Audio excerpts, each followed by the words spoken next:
On today's episode of the Think Bigger Mastermind, I get to interview top producing realtor and business leader, Josh Friberg.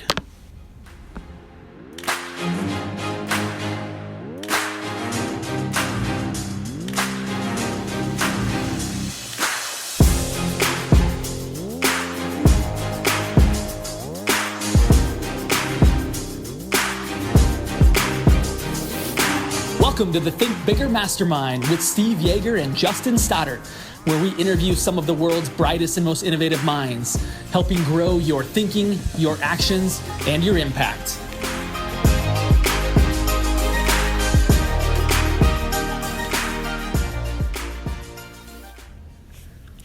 Welcome back to the Think Bigger Mastermind. Excited to be here with a friend, a client, and a mastermind partner, Mr. Josh Friberg. Josh, welcome to the show today. Thanks for having me today, Justin. Good to talk to you. It is my pleasure. So Josh and I have became friends. It's been probably a year ago, maybe more than that. That's probably closer to 2 years, I think. Maybe so. Time flies. Josh, I'll let him tell a little bit of his story, kind of his background, and then we'll get into more kind of some very kind of common pursuits in the world of personal development, business development. Perfect. That surround a book that we get to talk about often. So go ahead, Josh. Yeah. Tell us a little bit about your story. How'd you get from where you were to where you are?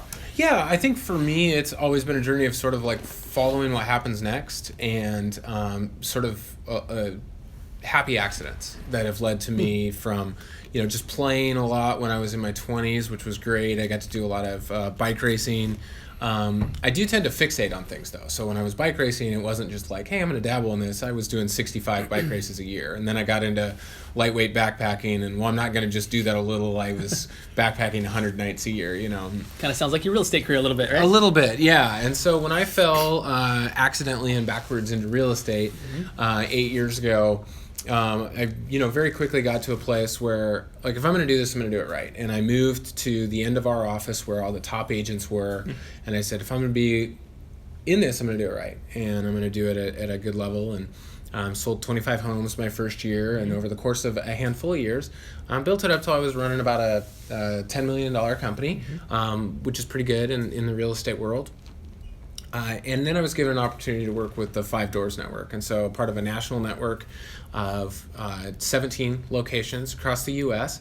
and was able to, come in and take leadership of a team. Last year we sold 121 homes. And then as part of 5 Doors, just nationally, this year already we've sold almost 500 homes. And I get to be a team leader of our local location and then help work with and mastermind with our other team leaders and top leaders across the country. So it's a lot of fun. So the benefit of, for those maybe who aren't familiar with the expansion model, you've shared with me before kind of what the value is. Explain really quickly kind of what happens when somebody comes into the 5 Doors Network that has a very unique area of expertise and how that benefits the whole network. Absolutely. So when you look at a real estate agent, they've got so many things they have to do with their job, right? I mean, once I saw a list and identified 198 separate tasks that a real estate agent has to do. But the reality is that not all of those are income producing, not all of those are productive, and to be honest, not all of those are fun for every personality type. Right. And we want our real estate agents to focus on what they're best at, and where if they can focus on those skills, they can have the biggest impact on their career, on their income, and on the world around them. And so the first thing that an expansion network does is that it takes the administration, the operations, and the lead support services off their plate and says, we just want you to focus on prospecting and setting appointments, going on appointments, negotiating contracts, really the high skill job of the real estate agent, and then we're going to take those other pieces away. And let's be honest, a lot of those other pieces real estate agents aren't that good at. Yeah. So we want to hire people who are, black belts at what they do to work alongside our agents who we want to have be black belts at what they do. But then, of course, within that, as you know, there's lots of different specialties, right? Some people can choose to be great at open houses. Some people can choose to be great at door knocking. Others can be good at phone prospecting. There's lots of different areas of focus. Well, the great thing is when we bring somebody on to our team that's like a top 2%er in their field, in their particular niche, well, they bring their playbook with them, right? And when they join the team, we get to take their playbook we get to reproduce it, systematize it across the entire network. We have a guy in Maryland who is one of the best at investment properties, at bird dogging investment deals. Did over 145 investment transactions last year. Jeez. Right? And has systematized that, then turned around and trained that so that each one of our locations is going to have an investment acquisition specialist on the ground. Right? These are the kinds of things that when you start bringing high-level talent together on a common mission, and our mission is to create generational wealth for families through real estate. And wealth isn't just financial, though it is. That too, it also means, wisdom and life lessons and legacies that we're able to leave on, not just for our agents and our staff, but for the generations to come. It's pretty fun. So everything from, like you said, the different specialties. I mean, name some of the other ones. You've got the investment specialists. Right. You've got open houses. You've got, I'm sure the list is just huge. Oh, Dorna, our thing is we focus a lot on some of the bread and butter for most real estate businesses, which is going to be sphere of influence, right? And making sure that the people who already know, like, and trust you learn how to know, like, and trust you as their real estate agent. Right? Follow up, right? Like, let me just say follow up one more time. Just underline that one, bold out a little bit. The reality is that real estate agents, as a group, just speaking stereotypically, like shiny things, right? They like whatever's new. They like whatever's innovative. They like whatever's fresh. And maybe don't do as good a job at maintaining and following up in relationships. And we're finding more and more that learning how to effectively follow up and continue to cultivate relationships. The more we try to automate this business, right, the less human it becomes. And people more and more are looking for a human connection. And if our business is going to be a trust business, right, because we're saying to people, walk into the unknown, because real estate transaction is complicated and you don't understand it, but trust me to walk you through it. We're not going to be able to do that with a bot. We're not going to be able to do that with AI. Like, we have to do that with our humanity, and we have got to really come from a relationship-based cultivating. And if we don't do that, right, then the machines will take over. Like, the fact is that there are always going to be people trying to disintermediate the real estate agent. But it's tough to do that with relationships. Yeah, I couldn't agree more. I see agents concerned about kind of the takeover of, whether it be Zillow or whatever, of these bots and computer-generated algorithms that are going to take their job. Yet they spend a majority of their time acting like a bot. Like, let's put people on automated drip campaign and not actually call them and build a relationship. To me, if you're going to act like a bot, then the bot's actually going to be better at being a bot than you are being a bot. Yeah. But the bot is going to be terrible at being a human. So if you can show up and be human consistently, then you're going to win, right? Well, there's every year, right, they do the Turing competition. This is where they test AI against what's called the Turing test, which is if a computer can convince you that it's human, then maybe it is, right? Like, maybe it is artificial intelligence. So that's a real, probably bad butchering of what the Turing test is. But as part of it, they actually have humans. And I listened to an interview with a guy who won one year as the most human, right? Like, he actually, the most people, that it's kind of a black box environment, said, oh yeah, that's definitely a human. And he was the one who most consistently got labeled as a human, and not guessed as a bot. Well, agencies do that. Like, how do we learn how to be the most human? Can we use tools to help us do that? Yeah, the fact is most of us only have room in our brain for between 75 and 100 people to remember them, to look at a face and go, hey, Justin, how's it going with the, your 5 and soon to be 6 kids, right? Like, there's only so many people I can do that with. Yeah. It's probably about 75 to 150. Does the machine make it easier? Does it make it better so that I can pull up some notes so that I can get reminders that I should call you? Like, I apologize, I don't know your birthday, right? But I'll probably wish you happy birthday because Facebook's going to tell me. So we can use the tools, and the tools can enable us to become, the most human. Yeah, the kind of best version of ourselves, right? Absolutely. Have the brain that we wish we had. right, for sure. And people have been doing this all the time. My wife puts birthdays on her calendar every year, and in December she buys a new calendar and she transfers all the birthdays over. That's not actually less caring when we do that. It's actually more caring when we set up a system to remind us to do the things in relationships that we ought to do. I love that technology can enhance a relationship when it's designed to help us show up and be present and serve, not take our place. Right. Absolutely. Love that. So Josh and I have a similar passion, and Josh's his expertise is much deeper than mine in this concept that was really brought forward to the world through the book The One Thing. Mm-hmm. And best-selling book by Gary Keller and Jay Papasan. Josh actually went through the effort to become a certified One Thing trainer. Right. So one of the only, if not the only, in this area Yep. that's certified to go out and teach this content. And so pretty impressive. He's kind of a highly sought-after speaker in that regard.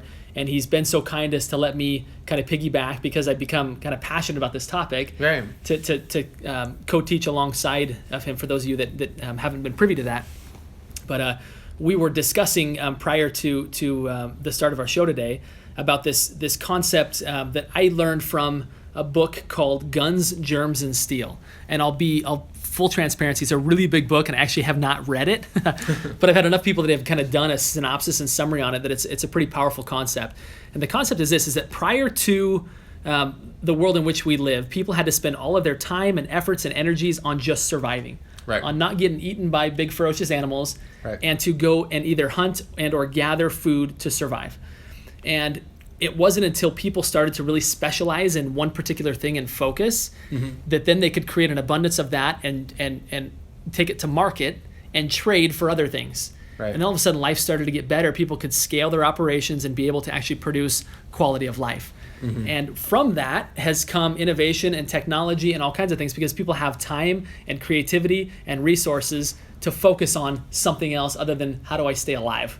Right? Absolutely. And so this book has taught Josh, again, at a very deep level, about this concept of how you create additional space in your life and not be overcome by all the things that we have to do. Oh, for sure. And what we thought would be interesting for those that are listening, as well as for us, because that's priority, for this to be enjoyable for us, but to talk about how the principles in that book, like what they're doing for us now. And I know we got into it a little bit, but I'd love to hear you kind of share with the audience kind of what that looks like.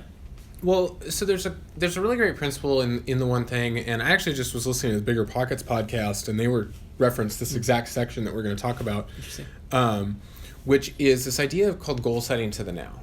And you've heard this phrase before, right? Begin with the end in mind. So if you and I are going to even just like go to lunch today, right? We're going to say like, well, where do we want to go to lunch? We're going to think about the restaurant that we want to go to, and then we're going to take our very first steps based on that outcome, right? That goal. So that's a simple, kind of simplistic example, but we look at what we want to accomplish, and then we work backwards from there. Okay. And we say, hey, if I want to accomplish this in the next 10 years, what do I want to do in the next 5, in the next 1, in the next month, maybe in the next 10 minutes, and then be fully engaged in whatever that one thing is. That next step.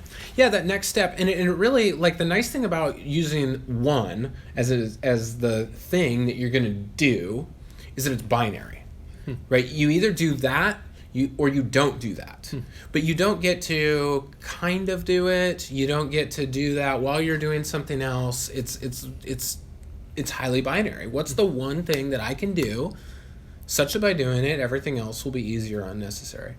So I was telling you the story that, and this applies in business. There's lots of great ways we can apply this in business, but we've been applying it in our personal lives.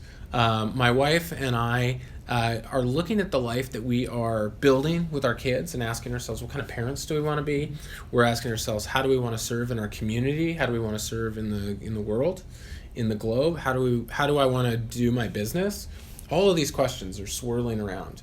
And it's been, just sort of this like 3 steps forward, 2 steps back kind of thing that happens in life, right? We've been working on paying off debt. We've been working on getting to a place where we could buy rental properties, and it's just been a slog, going slower than we would like it to be. And we had an opportunity come to us to potentially serve overseas, and we said, but we just can't do it. Like we got this going on, we got that going on, we've got this, but it ultimately came down to, we have this house, and we have a pretty fun house. Like, it's a little different. We've got kind of a different experience. So we did this urban farm thing that some people have heard me talk about. It's, we've had goats and chickens and honeybees and turkeys all on a 1/4 acre lot in the city of Portland. That's awesome. Right, so it's this very Portlandia experience. Like, we need to be on the TV show. It's kind of a kooky thing. But that it turns out all that stuff's super high maintenance. Like, there's a reason farmers wake up at 4 in the morning, right? Like, It's not because they love the sun and sunrise. it's not because they're morning people, right? Like, there is a lot of work, and gardening is a lot of work, and it turns out that high house payments are a lot of work, and debt is a lot of work. And we said, we looked at it, and we did that goal setting to the now and said, we want our kids to be exposed to other cultures. We want to go live in a place where we can be bilingual for a while. We want to serve in our community. We want to serve the world at large. There's places I want to serve in my church. There's ways that I want to serve my real estate team better than I have been. But boy, golly, if I don't have to be home and to weed the garden and fix the chicken coop that's broken, and we said, we looked at all of those things, and it's a multivariable problem, but we said, what's the one thing we can do such that by doing it, everything else that we could be doing or thinking about or working on, well, if we do this one thing, that all the rest of those go away. Either they're unnecessary or they're easier. Mm-hmm. And we realized it was sell the house. Not the typical process, right? You don't typically get to where, now, how old are your kids? 4 and 6. Okay, that's not the age where you're typically selling your house, right? Right. And downsizing. Yeah, and downsizing. Yeah. And that's the other thing, is we're actually going to be downsizing to a smaller house. And then, the funny thing is we get asked every day, like, so what's next? Where are you moving? And literally we don't know. Now this is weird. Like, this is weird for me, just like complete transparency. We don't know. We're creating the space to be able to be nimble. Yeah, absolutely. Yeah, that we can be agile, that we can respond to whatever we might be called to, that we can say yes to an opportunity if it comes up. We don't know what's next. We just know that what's the one thing that we can do that's next, was to sell the house. Now there's about 3, 4, 5, 6 different options that come after that. And once we complete this step, we can analyze those and decide which of those one is next. And we are having some conversations. I mean, don't think we're not foolish, right? Like, there's some wisdom behind this, and yet it's actually a move toward simplicity. It's actually a move toward less. Because see, now I don't have a too big house to maintain. Now I don't have a too big yard to maintain, right? We're going to get to a place where we don't have as much debt to service. All of these things become simpler. And you would experience this all the time, right? Like, if you are into camping at all, which I really enjoy camping, right? You go camping and you're just like, oh, this is so nice. Well, is camping nice? No, it's super inconvenient. It takes like an hour and a half to cook breakfast because you got to set the stove up and you got to hand wash all the dishes. But there's a certain simplicity to it. It's like all other choices are eliminated and you just have to do this, right? And that's where this sort of like less is more, or what a guy named McEwen says in his book Essentialism. He says less but better. Right? Less but better. Like, what if we could all walk into our garage and say, all right, I'm only going to keep 20% of these things, but I'm going to keep the 20% that I use a lot, that actually make me happy when I have them. Like, if we could all get rid of all the old, like, skis that we don't ski on anymore, and the scuba gear we don't scuba gear with anymore, right, and just grab, like, the cruiser bikes that we ride to the park with our kids on, like, your life gets simpler, it gets easier. Actually gets better. There's definitely some deep wisdom in that, in a era in which consumerism and this accumulation and this keep up with the Joneses of how do we get more and show off more, and not that that tempts everybody, but there's definitely our society's definitely gone in that direction.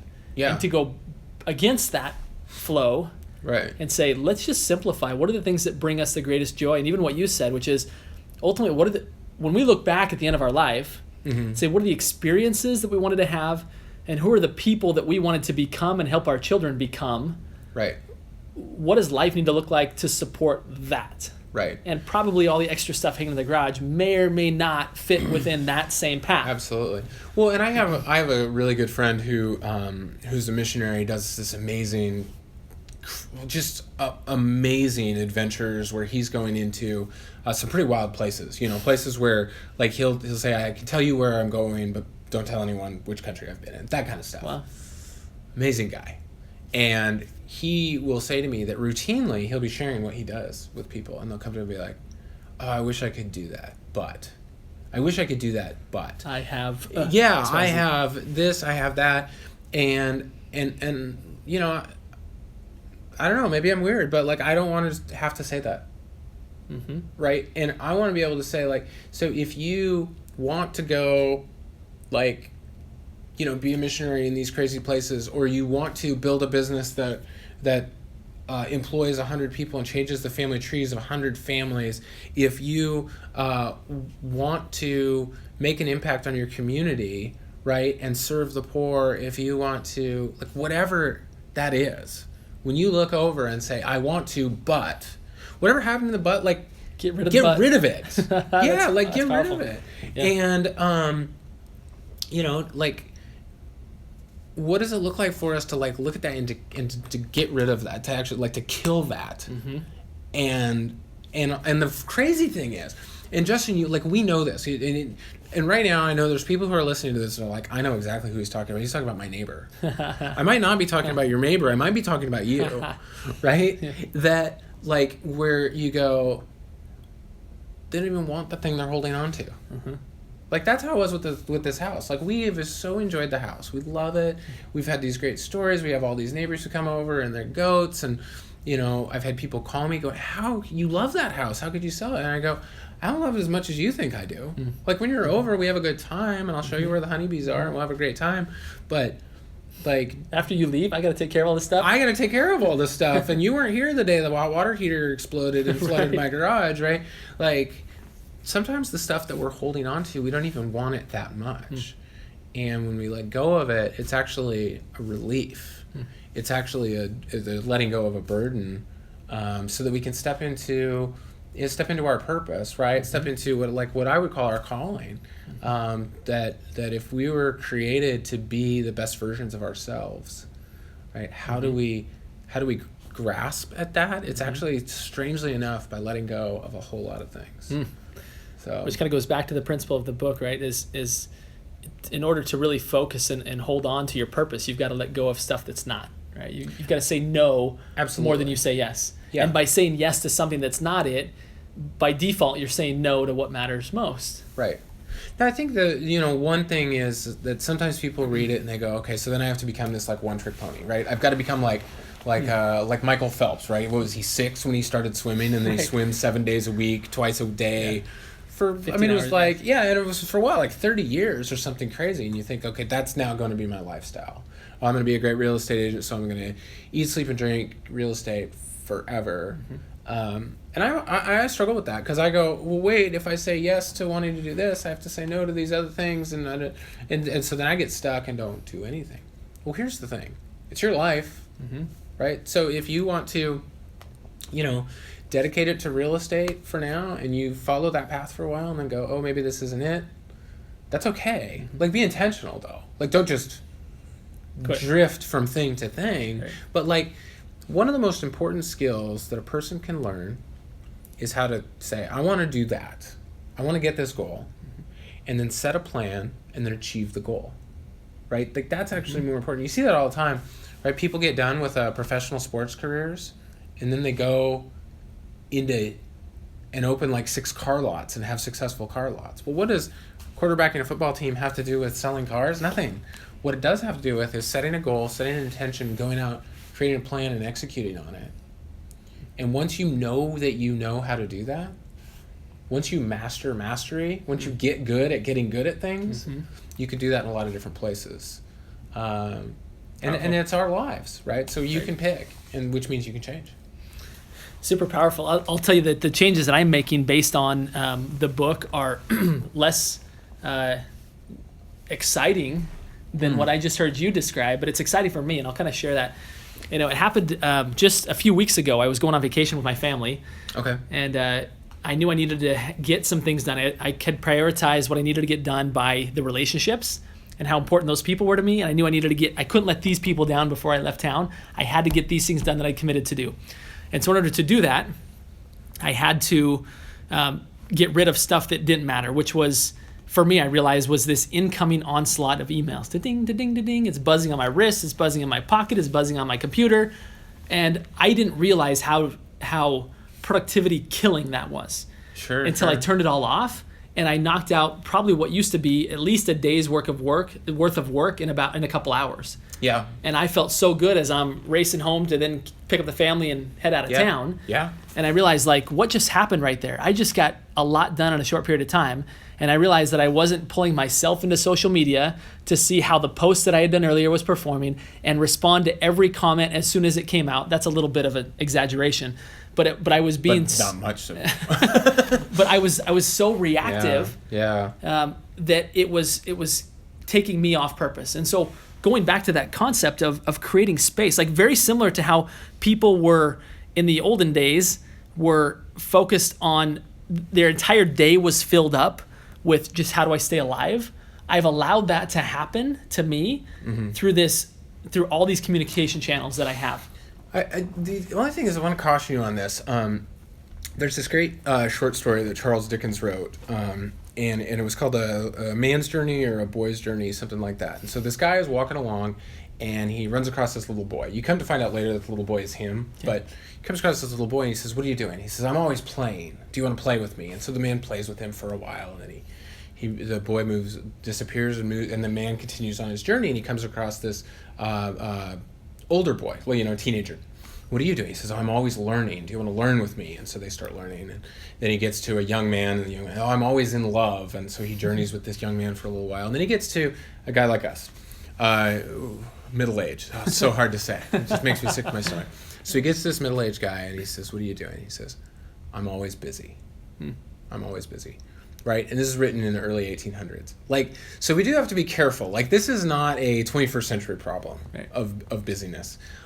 This is a human condition, and that we need to recognize that it is in ourselves, and that we have the ability to control it, right? And that we have the ability to set up boundaries around our lives and to create that space, right? To make sure that we're taking a day off a week where we focus on being rather than on doing, right? Where we actually just exist and recognize that we are not our productivity, but we have value and worth in and of ourselves because of who we are as people, because of who God has created us to be, and that there's still plenty of time to get all the productivity that we want. That's good. Well, I think that's actually what you're saying there is exactly what started to show up for me, is that I wasn't leaving myself any space to be.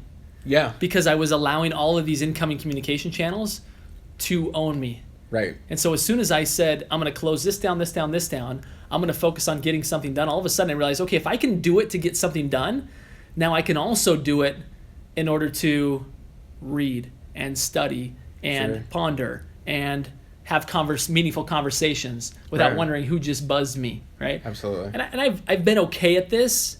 I mean, I've kind of laid it out like I was a total email addict, and maybe to some I was, but I realized that I have some definite progress to go in that area, and it's kind of been some breakthroughs to realize when I say no to something like that, I can actually create the space in my life to then be creative and be innovative and be deeply relational. Right. Just some things that I think I was always trying to find time for, and I didn't need more time in the day. I didn't need more time in the day. Right. I needed to simply control my environment a little bit better. Absolutely. And it's created some new space to do some things that will influence and impact, allow me to think bigger, right? Have a bigger impact, because I'm able to definitively create some space there that wasn't there before. Magically, it's there now. Right. That's so powerful. So I love it. It's been good. So anyway, this has been fun to have this conversation with you. I want to thank you for your story, sharing it with the world, and your insight and your wisdom. And I think there's definitely going to need to be a follow-up episode of this to see how things are going, because this place you've left us all in is what's going to happen next for Josh. Like, is he going to? We're all interested in hearing kind of what comes next. Well, and I would just say too, let's not put a bow on it, right? Yeah. It's too easy to want to go ahead and then live the happily ever after story. Mm-hmm. It may or may not have that next chapter. Yeah. So that shouldn't determine whether or not you or someone who's listening today makes that next step, right? Let's wait and see how it works out for Josh. Yeah, see if I should do something similar. Right, yeah. Let's leave it hanging a little bit, and because I don't know what the next one thing is for you, right? But you probably have a pretty good intuition of what that is, and I think, you know, if you're listening, like, you need to take that step, and you probably know what it is, and you need to take that step not knowing what the results are going to be. That's good. Good stuff, Josh. Thanks again for being here, and look forward to having you back. So anyway, Absolutely. Thanks again.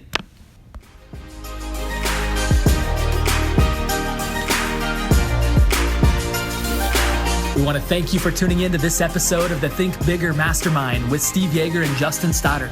Now, here's how you can show us some digital love in return. Number 1, subscribe to our show. Number 2, give us a review. Number 3, share this with a friend. And number 4, go think bigger.